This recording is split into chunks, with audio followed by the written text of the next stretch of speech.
भारतीय साक्ष्य अधिनियम 1872, इंडियन एविडेंस एक्ट 1872। भाग 1, तथ्यों की सुसंगति, रिलेवेंसी ऑफ फैक्ट। पहला अध्याय है प्रारंभिक प्रीलिमिनरी, धारा 1 से 4 तक। पहला क्वेश्चन है, भारतीय साक्ष्य अधिनियम 1872 अधिनियमित हुआ था।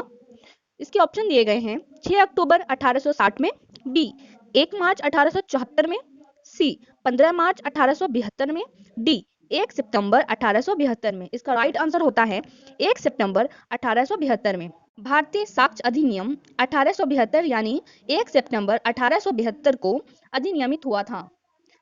Next question is question number 2, भारतीय साक्ष्य अधिनियम 1872 का उद्देशिका के अनुसार है। इसके ऑप्शन है ए साक्ष्य की विधि को परिभाषित और संशोधित करना, बी साक्ष्य की विधि का समेकन, परिभाषा और संशोधन करना, सी साक्ष्य की विधि का प्रकटन, परिभाषा और समेकन, डी साक्ष्य की विधि का प्रकटन, समेकन, परिभाषा और संशोधन करना।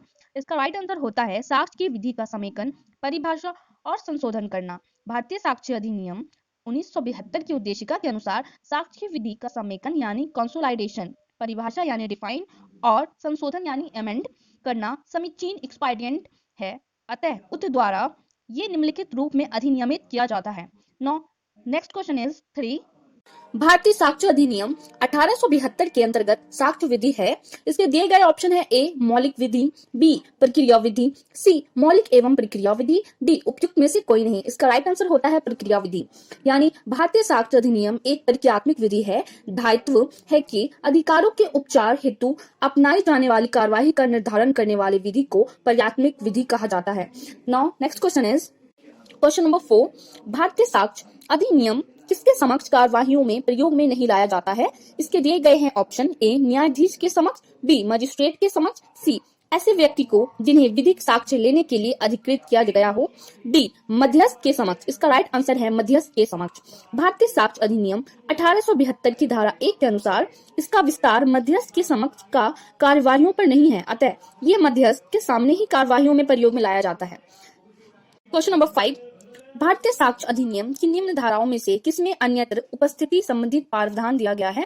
इसके दिए गए हैं ऑप्शन ए धारा 7 में, बी धारा 6 में, सी धारा 4 में, डी धारा 11 में। इसका राइट आंसर होता है डी धारा 11 में। भारतीय साक्ष्य अधिनियम 1872 की धारा 11 में अन्यत्र उपस्थिति संबंधित प्रावधान यानी provision relating to plea of alibi किया गया है। क्वेश्चन नंबर 6, दूधनाथ पांडे बनाम उत्तर प्रदेश राज्य का संबंधित है। इसके ऑप्शन दिए गए हैं ए रेस जेस्टे से, बी अन्यत्र उपस्थिति रहने से, सी स्वीकृति से, डी सह अपराधी से। इसका राइट आंसर होता है बी अन्यत्र उपस्थिति रहने से। दूधनाथ पांडे बनाम उत्तर प्रदेश राज्य का वाद साक्ष्य अधिनियम की धारा 11 से संबंधित है। ये धारा अन्यत्र उपस्थिति के सिद्धांत पर आधारित है। क्वेश्चन नंबर 7, भारतीय साक्ष्य अधिनियम की धारा 3 में परिभाषित शब्दों के संबंध में कौन सा कथन सही नहीं है।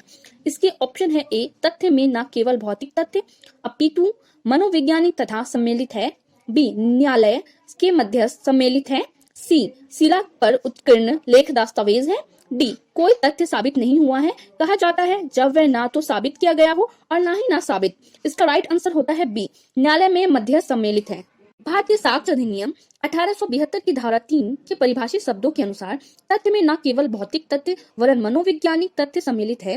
किसी शिला यानी स्टोन पर उत्कीर्ण लेखक दस्तावेज है। अब कोई तथ्य साबित नहीं हुआ है कहा जाता है जब वह ना तो साबित किया गया हो और ना ही ना साबित यानी डिस्प्रूव, जबकि शब्द न्यायालय के मध्यस्थ को शामिल नहीं माना जाता है।